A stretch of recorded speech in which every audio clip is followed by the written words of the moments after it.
तुम्ही सध्या जे पाहत आहात ते म्हणजे विश्वाचा एक नकाशा आहे.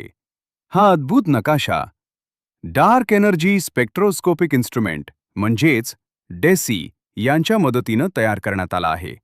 हे उपकरण ॲरिझोना अमेरिका येथील किट पीक नॅशनल ऑब्झर्वेटरी येथे स्थित आहे. सुमारे 5 वर्षांच्या कालावधीत देसीने 47 दशलक्षांहून अधिक आकाशगंगा आणि क्वासार यांचे निरीक्षण केले आणि विश्वाचा एक त्रिमितीय नकाशा तयार केला. या चित्रात त्या विशाल डेटाचा एक छोटा तुकडा दाखवला आहे, ज्यामध्ये पृथ्वी केंद्रस्थानी दिसते, कारण सर्व निरीक्षणे पृथ्वीवरूनच केली जातात. तुम्हाला या नकाशात काही काळे रिकामे भाग दिसतील. हे भाग खरोखर रिकामे नाहीत. ते असे दिसतात कारण आपली स्वतःची आकाशगंगा म्हणजेच मिल्की वे दूर असलेल्या आकाशगंगांना आपल्या नजरेपासून झाकून टाकते. या नकाशाच्या रचनेत थोडं झूम केल्यावर एक विलक्षण गोष्ट दिसते. पिसांसारखा जाळ्यासारखा नमुना. यालाच विश्वाची मोठ्या प्रमाणावरील रचना किंवा कॉस्मिक वेब असे म्हटले जाते, जिथे आकाशगंगा विशाल तंतूंमध्ये आणि समूहांमध्ये एकत्र जमलेल्या असतात.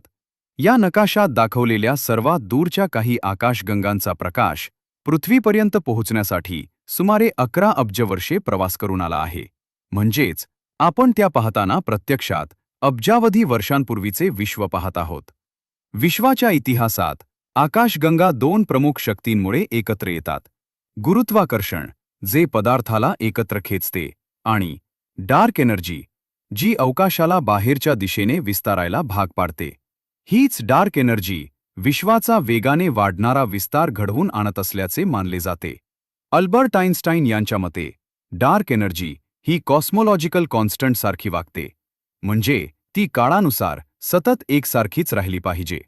परंतु डेसीच्या सुरुवातीच्या विश्लेषणातून एक आश्चर्यकारक शक्यता समोर आली आहे. कदाचित डार्क एनर्जी कायम एकसारखी नसावी. आता वैज्ञानिक या संपूर्ण डेटाचे सखोल विश्लेषण करत आहेत, जेणेकरून या गूढ शक्तीचे खरे स्वरूप समजून घेता येईल. जर हे खरे ठरले तर ते विश्वाच्या उत्क्रांतीबद्दलचे आपले समज पूर्णपणे बदलू शकते. सध्या तरी डार्क एनर्जीचे खरे स्वरूप हे विश्वशास्त्रातील सर्वात मोठे गूढ मानले जाते.